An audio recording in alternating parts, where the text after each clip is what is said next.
رب شهر رمضان الذي أنزلت فيه القرآن وافترضت على عبادك فيه الصيام. اعوذ باللہ من الشیطان اللعین الرجیم. بسم اللہ الرحمن الرحیم وبہ نستعین وہو خیر الناصر ومعین. اللہم صلی علی محمد وآل محمد وعجل فرجہم. معزز ناظرین و سامعین اکرام، السلام علیکم ورحمۃ اللہ وبرکاتہ.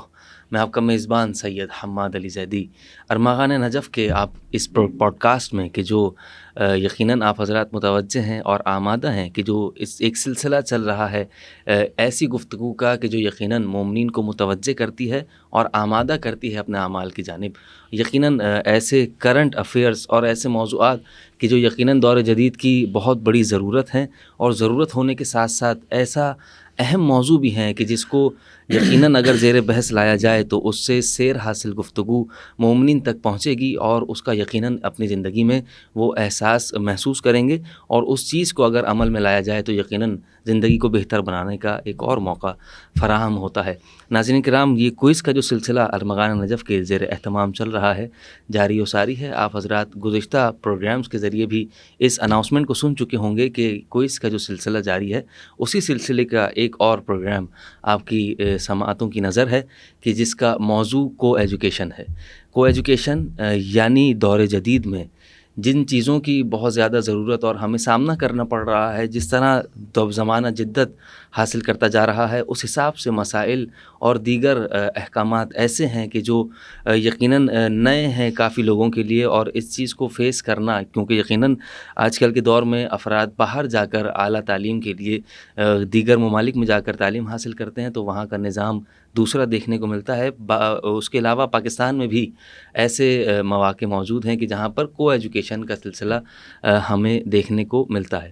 تو اس کے حوالے سے ہمارے ساتھ بات کرنے کے لیے موجود ہیں حجت الاسلام والمسلمین مولانا عامر رضا یعصوبی صاحب، جو یقیناً اپنے قیمتی وقت میں سے ہمیں وقت مہیا کر رہے ہیں. اول میں تہ دل سے آپ کا ممنون و مشکور ہوں مکمل ارمغان نجف کی ٹیم کی جانب سے کہ آپ یہاں پر تشریف لائے اور مومنین کے لیے اپنے وقت کو خاص کیا.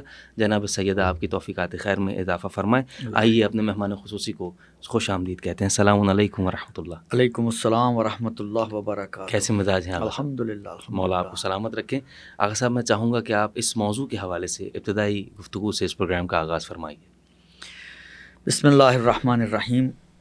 الحمدللہ رب العالمین وصلی اللہ علی محمد وآلہ الطیبین الطاہرین المعصومین ولعنۃ الدائم علی اعدائہم اجمعین من الآن الی قیام یوم الدین. دیکھیے، عرض کروں آپ کی خدمت میں کہ ہمارا معاشرہ جو ہے، ایک ظاہری بات ہے ہر معاشرہ، صرف ہمارا اپنا کراچی کی میں بات نہیں کر رہا ہوں، لیکن جتنا بھی جو بھی انسانی معاشرہ ہے وہ بہرحال مرد اور عورت کے ساتھ مل کر تشکیل پاتا ہے. اور پھر اب اگر ہم بہت ہی شارٹلی اس پہ سے گزریں تو پھر پروردگار عالم نے بہرحال ایک کلاسیفیکیشنز بنائی ہیں، ان کو تقسیم کیا ہے. کچھ رشتے اور کچھ خواتین ایسی بنائی ہیں جو انسان کے ساتھ محرم ہوتی ہیں، کچھ خواتین ایسی بنائی ہیں جو انسان کے ساتھ نامحرم ہوتی ہیں. اب پھر ان دونوں کے اعتبار سے کہ ان کے ساتھ آپ کا رویہ یا آپ کا اختلاط کیسا ہونا چاہیے، ان کے ساتھ آپ کا اختلاط کیسا ہونا چاہیے. دیکھیں، اسلام کی جو مین جس کو کہیں آپ ٹارگٹ ہے یا جو مین اس کی تھیم ہے، وہ یہ ہے کہ ایک ایسا معاشرہ تشکیل پائے کہ جس میں اخلاقی فساد نہ ہو، اور ایک ایسا معاشرہ ہو کہ جس میں دیکھیں اصل مقصد ہی پروردگار عالم کا جو بعض چیزوں سے سمجھ میں آتا ہے، روایات آیات وغیرہ سے، وہ یہ ہے کہ انسان رشد کرے، ترقی کرے. بے شک. اب یہ رشد روحی ہے، عقلی ہے، یعنی مختلف لیولز پر ہے. تو اصل چیز یہ ہے کہ پروردگار عالم ہر انسان کو ایک کمال تک پہنچانا چاہتا ہے. لہٰذا جتنی بھی چیزیں اس کمال کے پہنچنے میں رکاوٹ بن سکتی ہیں، وہ اگر آپ ایک عمومی بات کے اعتبار سے دیکھیں تو وہ اسلام کی نگاہ میں وہ کنڈیمڈ ہے، یعنی وہ چیزیں نہیں ہونی چاہیے. بالکل. تو اسی طریقے سے یہ جو اختلاط زن و مرد ہے ہمارے معاشرے کا، ایک بہرحال ایک اب تو جو صورتحال ہے اس کے حساب سے جزء لا ینفک بن چکا ہے کہ اس کو جدا نہیں کر سکتے ہم. نتیجتاً اس میں بھی پھر ہمیں ان چیزوں کا خیال رکھنا پڑے گا کہ جو رکاوٹ بن سکتی ہیں انسان کے رشد و کمال کے لیے، ان کو مد نظر رکھتے ہوئے ہمیں اس اختلاط کو آگے بڑھانا پڑے گا اگر ہم روک نہیں سکتے تو۔ صحیح، جزاک اللہ آغا۔ یقیناً یہ ایک دینی موضوع بھی ہے اور اس کے ساتھ ساتھ جبھی آپ یہاں پر تشریف فرمائیں۔ اچھا آغا یہ بتائیے کہ شریعت میں جو ہم آج کل کے دور میں جو دیکھ رہے ہیں، زمانہ جدید ہے اور دیگر چیزیں بھی ہیں اور بہت ساری چیزیں اس کو شامل کر سکتے ہیں، لیکن شریعت جو دین محمدی، دین محمد و آل محمد جو ہمیں طریقہ کار دیتا ہے، وہ تعلیمی نظام جو شریعت نے ہمیں دیا، اس میں کیا تعلیمات ہیں اور اس کے حوالے سے شریعت ہمیں کس طرف متوجہ کرتی ہے؟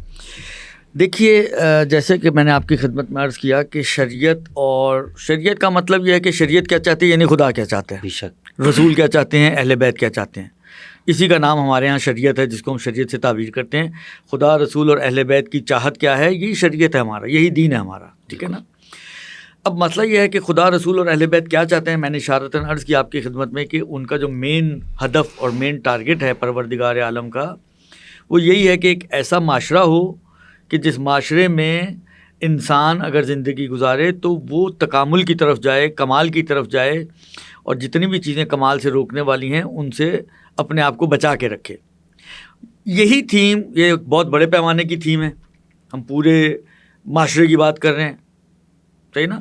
اسی کو آپ تھوڑا کمپیکٹ فارم میں لے آئیں تو آپ کے کالج، یونیورسٹی، اسکول، تعلیمی ادارے، سب کے اوپر یہ چیز اپلیکیبل ہے بے شک کہ نظام تعلیم جو بھی پروردگار عالم اس نظام کے حساب سے بات کرے گا تو وہ اسی اعتبار سے ہوگی کہ نظام آپ کا تعلیمی ایسا ہونا چاہیے کہ جس نظام سے اگر انسان گزر کے جائے تو اس کی اخلاقی تربیت بھی ہو، اس کے اخلاقی اقدار بھی بہتر ہوں، وہ ویلیوز بھی اپنی نہ چھوڑ دے، اور یہ انسان جب وہاں سے اپنے کالج سے، یونیورسٹی سے فارغ ہو کر نکلے تو ایک ایسا انسان ہو کہ جو باکمال انسان ہو۔ یہ اصل میں مین ایک آؤٹ لائن ہے جو تعلیمی نظام کے حوالے سے ایک، کیونکہ تعلیم کا مطلب یہی ہے نا بے شک کہ انسان سیکھتا ہے کیوں سیکھتا ہے؟ سیکھتا ہے اس لیے کہ تاکہ انسان جو ہے وہ زندگی گزار سکے اس علم کی روشنی میں جو اس نے سیکھا ہے، اس معلومات کی روشنی میں جو اس نے سیکھا ہے۔ تو مین تھیم تو یہی ہے کہ جو تعلیمی نظام ہو وہ ایسا ہو کہ جس بنا پر انسان اچھے انداز سے ایک، جس کو کہتے ہیں نا، ایک اچھا با اخلاق، با کردار انسان بن کر معاشرے کے حوالے ہو۔ سبحان اللہ۔ آغا صاحب، یقیناً یہ تمام باتیں، اس موضوع میں سب سے اہم جو بات ہے وہ یہ کہ شریعت نے کافی، جو معاشرے میں دیکھا جاتا ہے، شریعت کا تو جو قول ہوگا، جو انداز ہوگا وہ آپ بہتر بتائیں گے، معاشرے کا انداز یہ ہے کہ زیادہ تر خواتین کو تعلیم سے یہ کہہ کر دور رکھا جاتا ہے کہ بے پردگی ہے، اور اس کے علاوہ بے حیائی ہے اور دیگر چیزیں ایسی ہیں، خواتین کو باؤنڈریز میں رکھ دیا جاتا ہے، اور ایسا آپ سمجھ لیجئے کہ ایک حدود میں معین کر لیا جاتا ہے کہ اس سے باہر نہ نکلا جائے۔ تو پردے کے نام پر تعلیم سے محروم رکھا جاتا ہے کئی مقامات پر، اور اسی وجہ سے اعلیٰ تعلیم یا اعلیٰ مناصب کی تعلیم کے حوالے سے خواتین محروم رہ جاتی ہیں۔ تو یہ تو باؤنڈریز ہیں جو خواتین کے لیے ہیں۔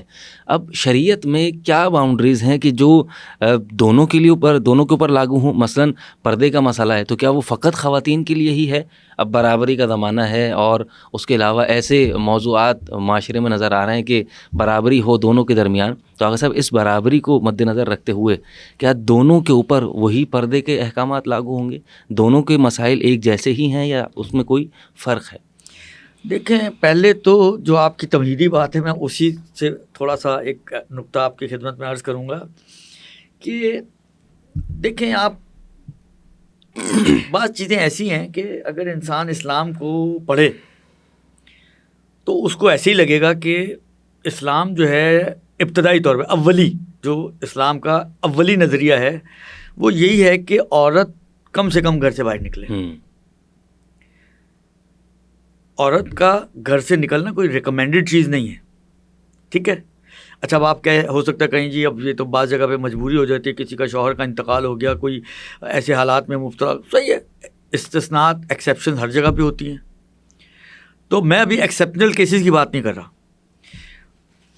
عورت ہونے کے ناطے عورت کی جو اہم ذمہ داری سمجھ میں آتی ہے، دیکھیں بہت سی جگہ آپ اٹھا کے دیکھیں، آپ عورت کے لیے نماز جماعت کا مسئلہ بہت سے فقہا یہ کہتے ہیں کہ حتیٰ روایت کا جملہ یہ ہے کہ اس کا گھر اس کی مسجد ہے. یہ روایت کا جملہ ہے سبحان اللہ کہ اس کا گھر اس کی مسجد ہے. یعنی جو ایک مرد مسجد میں جا کے ایک نماز کا ثواب حاصل کرتا ہے وہ اس عورت کو گھر بیٹھے وہی ثواب حاصل ہو رہا ہے. تو اور کیا چاہیے بھائی؟ تو اس سے کیا سمجھ میں آتا ہے؟ وَإِلَّا رسول خدا یا اہل بیت علیہ السلام یہ کہہ سکتے تھے کہاں جائے، عورت بھی جائے جا کے مسجد میں نماز پڑھے. اس کی مسجد، اس کے گھر کو ہی اس کی مسجد بنا دیا. اللہ. یعنی اس کا مطلب یہ کہ وہ نہیں چاہتے کہ یہ باہر نکلے. ٹھیک ہے نا.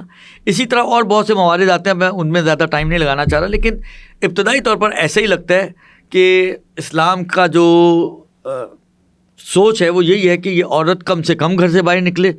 اس لیے کہ دیکھیں کچھ چیزیں ایسی ہیں وہ آپ کی جس کو کہتے ہیں نا گراؤنڈ ریالٹیز ہیں.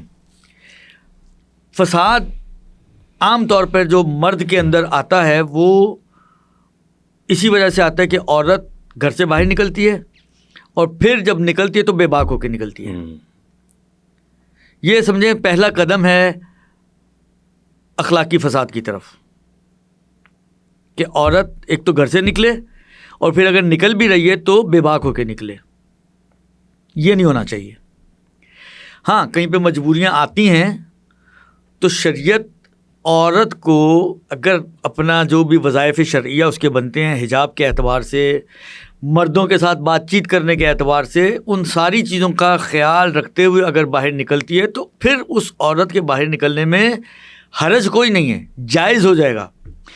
حرمت نہیں آئے گی اس کے اوپر کہ وہ کوئی حرام کام کر رہی ہے یا وہ جو ہے گنہگار ہو رہی ہے. اگر وہ ساری چیزوں کو دیکھیں، شریعت نے ہر چیز کی باؤنڈریز بنائی ہیں.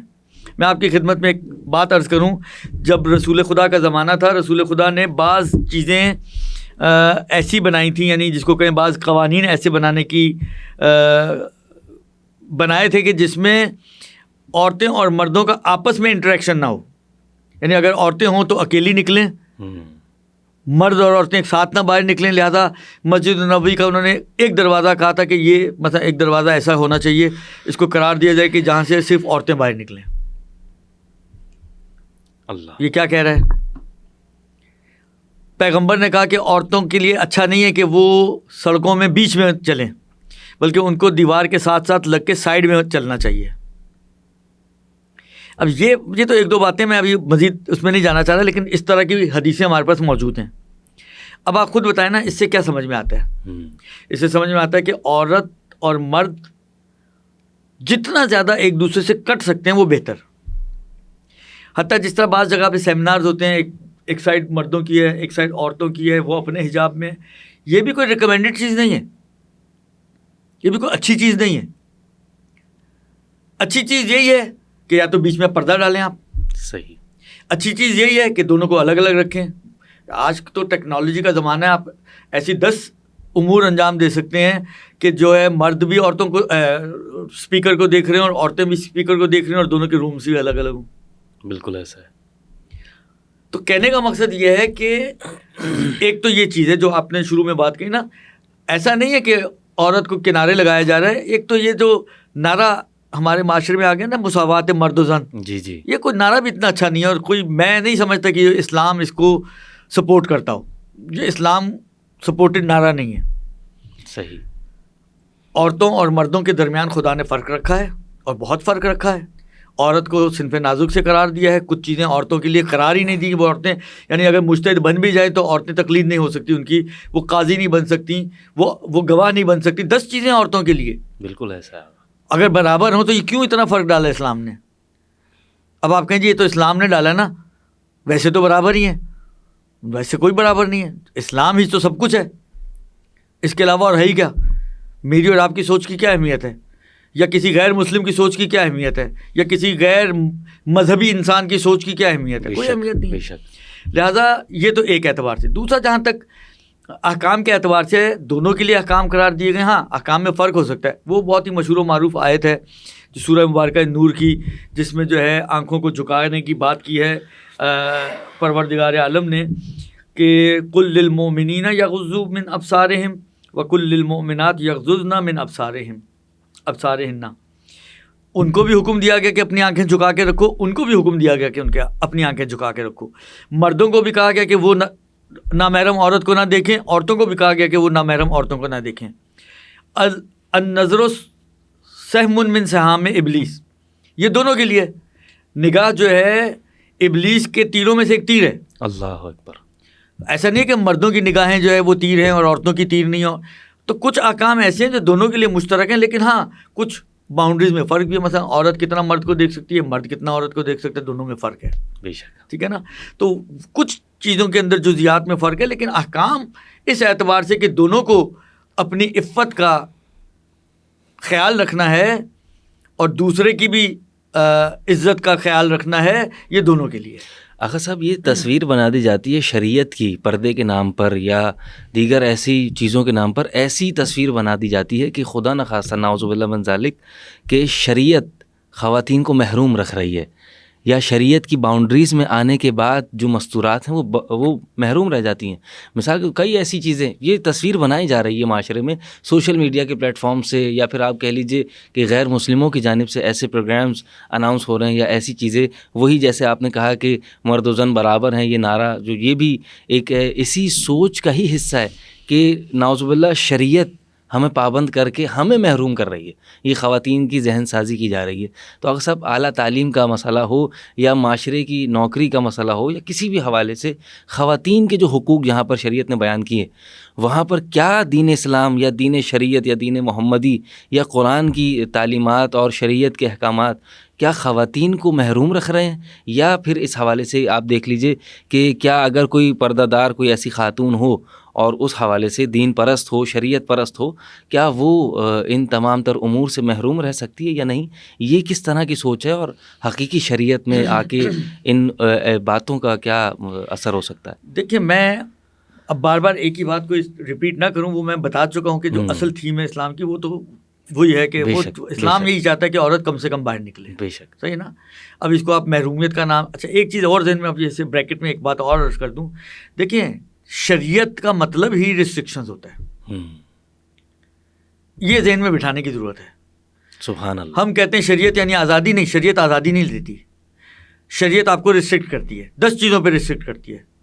آپ کو سونا ہے، شریعت کہتی نہیں اٹھو جا کے نماز پڑھو۔ اللہ اکبر۔ آپ کو بھوک لگی ہے، کھانا کھانا، شریعت کہتی نہیں تم روزے سے تم نہیں کھا سکتے ہو۔ آپ کو جو ہے مثلاً فرض کریں آپ کہیں جی، میں نے کہا نا کہ یہ جو خود ایک نعرہ ہے جو آپ بات کر رہے تھے، جو پتہ نہیں غربی دنیا سے کہاں سے اٹھ کر آ گیا ہے، میرا بدن یا میرا جسم میری مرضی، جی یعنی شریعت اس کو اجازت نہیں دیتی ہے۔ بالکل، آپ کا جسم ہوگا لیکن دیا ہوا کس کا ہے، تو مرضی اس کی چلے گی، آپ کی نہیں چلے گی۔ بے شک۔ لہذا یہ ایک سوچ کہ انسان جو ہے وہ بالکل ہی آزاد ہے، یہ بہت غلط سوچ ہے۔ انسان کو آزادی ہے لیکن باؤنڈریز کے ساتھ، حدود رکھی ہیں خدا نے ان کے لیے۔ اب آپ کہیں کہ جی اسلام ایسا ہے تو ایسا ہی ہے، بھائی کیا کر سکتے ہیں۔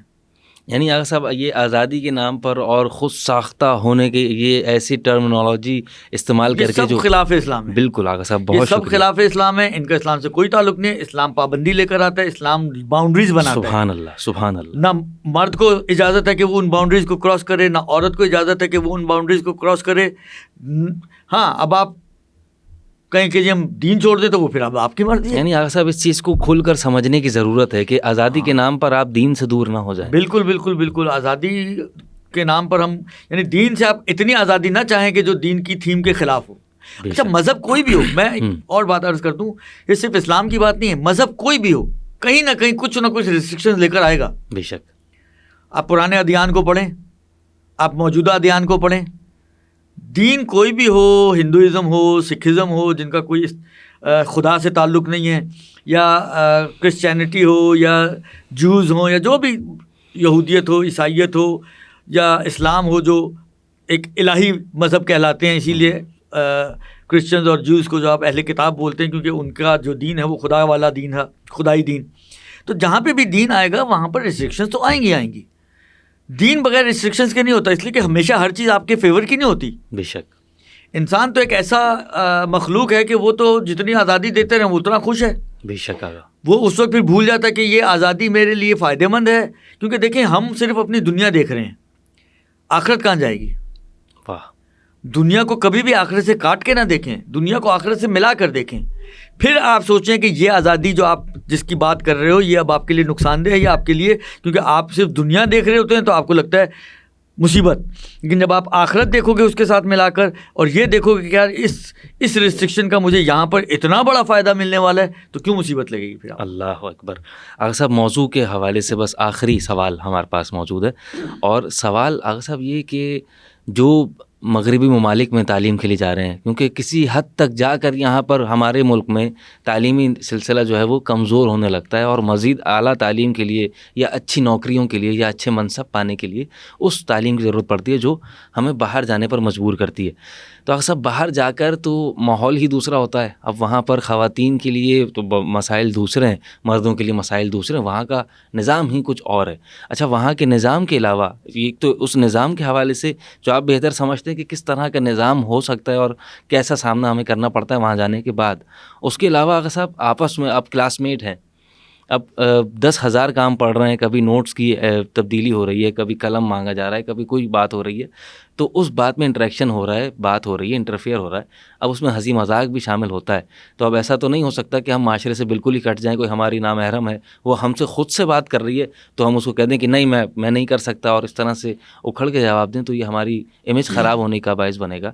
تو آغا صاحب ان دونوں باتوں پر آپ کیا فرمانا چاہیں گے؟ ویسے میں تو یہ کہوں گا کہ امیج خراب ہوتا تو ہونے دیں، دین خراب نہیں ہونا چاہیے. اللہ اکبر، سبحان اللہ. دیکھیں، عرض خدمت یہ ہے کہ دیکھیں شریعت نے، میں ایک جس کو کہنا ایک باؤنڈری لائن آپ کے لیے طے کر دیتا ہوں. یہ باؤنڈری لائن ہے، ٹھیک ہے نا، یہ نہ مرد کو کراس کرنے کی اجازت ہے نہ عورت کو کراس کرنے کی اجازت ہے. اگر آپ اس باؤنڈری لائن کے اندر رہتے ہوئے آپ دنیا کے جس ملک میں جا کے پڑھنا چاہیں پڑھیں، شریعت کو کوئی اعتراض نہیں ہے. صحیح، ٹھیک ہے نا. اعتراض وہاں ہوتا ہے شریعت کو کہ جہاں پر آپ ان حدود و قیود کا خیال نہیں رکھتے ہیں جو شریعت نے آپ کے لیے رکھی ہیں، اور آپ ان کو کراس کر کے، لمٹس کو کراس کر کے جب آپ آگے بڑھتے ہیں تو وہ قابل اعتراض چیز بن جاتی ہے شریعت کی نگاہ میں. ٹھیک ہے نا. اچھا، جہاں تک کوئی ایجوکیشن کا تعلق ہے یا باہر کے ملکوں میں جا کے کوئی ایجوکیشن لینا، اب چاہے ہمارا اپنے ملک میں ہو چاہے باہر کے ملک میں ہو، ٹھیک ہے نا. صحیح. ایک تو یہ کہ باہر کے ملک میں خاص طور پر ایک چیز ایڈ ہوتی ہے، وہ یہ ایڈ ہوتی ہے کہ دیکھیں آپ کے عقائد اور اخلاق اس کے اوپر ضربہ نہیں آنا چاہیے.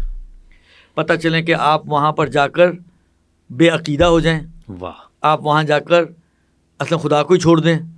تو اگر ایسا ہونے والا ہے یا آپ کو لگتا ہے کہ ہو سکتا ہے آپ اپنے آپ کو کمزور محسوس کرتے ہیں ان چیزوں کے مقابل میں کہ آپ دفاع نہیں کر سکیں گے، اپنے آپ کو نہیں روک پائیں گے، تو جانا ہی حرام ہے. پھر آپ پڑھائی کے نام پہ کچھ بھی نہیں کر سکتے. یہیں جو مل رہی ہے وہ لے لیں. آپ کہتے ہیں نا بھاگتے چور کی لنگوٹی، تو جو یہاں مل رہی ہے وہ لے لیں. پھر آپ کو شریعت کم سے کم اجازت نہیں دیتی ہے کہ آپ کسی ایسے ملک میں ہجرت کر کے جائیں جہاں پر آپ کو اپنے دین پر پریکٹس کرنا یا تو ممکن نہ رہے یا بہت ہی مشکل ہو جائے. صحیح. ہاں، اگر آپ آزاد ہیں، اپنے دین پر پریکٹس کر سکتے ہیں، مجلسوں میں جا سکتے ہیں، نمازیں پڑھ سکتے ہیں، روزے رکھ سکتے ہیں، محرم نامحرم والے حدود کا خیال رکھ سکتے ہیں تو جائیں. لیکن جہاں پر آپ خیال نہیں رکھ سکتے وہاں پر شریعت آپ کو اجازت نہیں دے گی کہ آپ جو ہے باہر نکلیں. یہ تو ایک چیز. جہاں تک پڑھائی کا آپس میں تعلق ہے اس میں بھی دیکھیں، ذاتی طور پر اگر دیکھا جائے تو مرد اور زن کا، دیکھیں میں ابھی جو آپ کے سامنے باتیں کر رہا تھا وہ اسلام کی اور اخلاقیات کی اور ان چیزوں کے حساب سے بات کرتا ہوں. فقہی نقطہ نگاہ سے اگر دیکھا جائے، کیونکہ فقہ کا دائرہ ہمیشہ تنگ ہوتا ہے. صحیح. اب وضاحت کا اتنا وقت نہیں ہے اس لیے میں اس نقطے کو چھوڑ رہا ہوں کہ فقہ کا دائرہ تنگ ہوتا ہے. فقہ سے اگر آپ پوچھیں گے، ایک فقی سے آپ سوال کریں گے، وہ آپ کو 2-3 پوائنٹس دے گا کہ اگر مرد اور زن کا ایک جگہ جمع ہونا، حرام میں پڑھنے کا خوف نہ ہو. اچھا، حرام میں پڑھنے کا مطلب یہ نہیں کہ ابھی اسی وقت ہی جب بیٹھے ہوئے ہیں تو ابھی حرام میں پڑھیں گے، نہیں.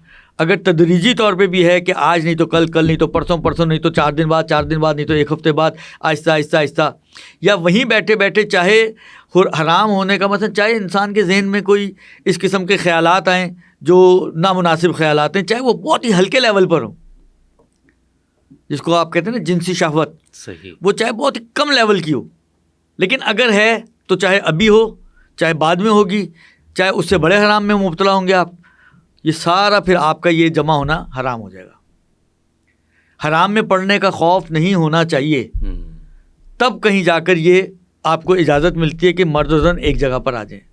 پھر عورت کی نسبت دیکھیں تو اس کے حجاب کا مسئلہ ہے، اس کے بات چیت کا مسئلہ ہے. جو آپ نے مزاح کی بات کی، مزاح کے لیے بالآخر ایک آپ جا کے فقہ کی کتابیں اٹھا کے دیکھیں، وہاں پہ انہوں نے کہا ہے کہ اگر یہ اس قسم کا مذاق، ہنسی مذاق کرتے ہیں کہ جو دیندار اور شریعت پر عمل کرنے والے لوگ ہیں ان کے اعتبار سے یہ نامناسب ہے، چاہے لذت کا سبب نہیں بھی بن رہا جنسی لذت کا، لیکن جو کہتے ہیں نا دین پر عمل کرنے والوں کے عرف کے حساب سے اگر آپ دیکھیں تو یہ اچھی باتیں نہیں کر رہے، وہ بھی حرام ہے، اس کی بھی اجازت نہیں ہے. تو اگر ان ساری چیزوں کا خیال رکھتے ہوئے کہ آپ کی بات چیت کیسی ہو، آپ کا ان کے ساتھ جو ہے وہ انٹریکشن کیسا ہو، ہاتھ ملانا تو وہاں پہ کامن سی چیز ہے، بے شک مس کرنے کی اجازت نہیں ہے. مرد و زن ایک دوسرے کو مس نہیں کر سکتے اگر نامحرم ہے تو. یا جیسا آج کا میں نے کہا نا آہستہ آہستہ ہمارا بھی معاشرہ ماشاء اللہ ترقی پہ ہے، اور بہت ساری چیزیں ہمارے معاشرے میں بھی آ چکی ہیں کہ ایک دوسرے کو وہی گال پہ گال لگانا اور اس قسم کی جو ہے وہ حرکتیں کرنا، کوئی ساری چیزیں جائز نہیں ہیں.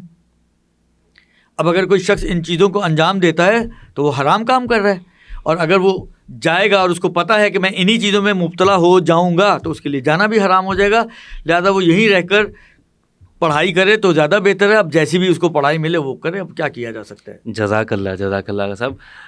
ہم اپنے اس پروگرام کو یہیں پر اختتام پذیر کریں گے. ناظرین کرام، ہمارا یہ پروگرام کو ایجوکیشن کے حوالے سے آپ حضرات نے سماعت کیا اور دیکھا بھی. یقیناً آپ اپنے اس دیکھنے کے ذریعے سے جو آپ نے پروگرام محفوظ فرمایا، اگر اس میں آپ کی جانب سے کوئی سوال ایسا ہو کہ جو آپ تک نہ پہنچا ہو یا آپ کے لیے آسان نہ ہوا ہو تو اس سوال کو آپ کمنٹ سیکشن میں نیچے درج کر سکتے ہیں، جن کا جواب آپ تک پہنچا دیا جائے گا.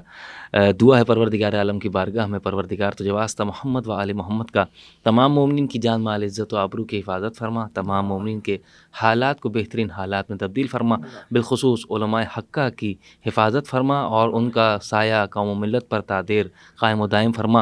اور ہماری سب سے بڑی دعا، ہمارے وقت کے امام کے ظہور میں تعجیل فرما، ہمیں ان کے آوان و انصار میں شامل فرما. ناظرین کرام، جڑے رہیے ارمغان نجف کے یوٹیوب پلیٹ فارم سے. انہی دعاؤں کے ساتھ اجازت دیجیے اپنے میزبان سید حماد علی زیدی کو. والسلام علیکم ورحمۃ اللہ وبرکاتہ.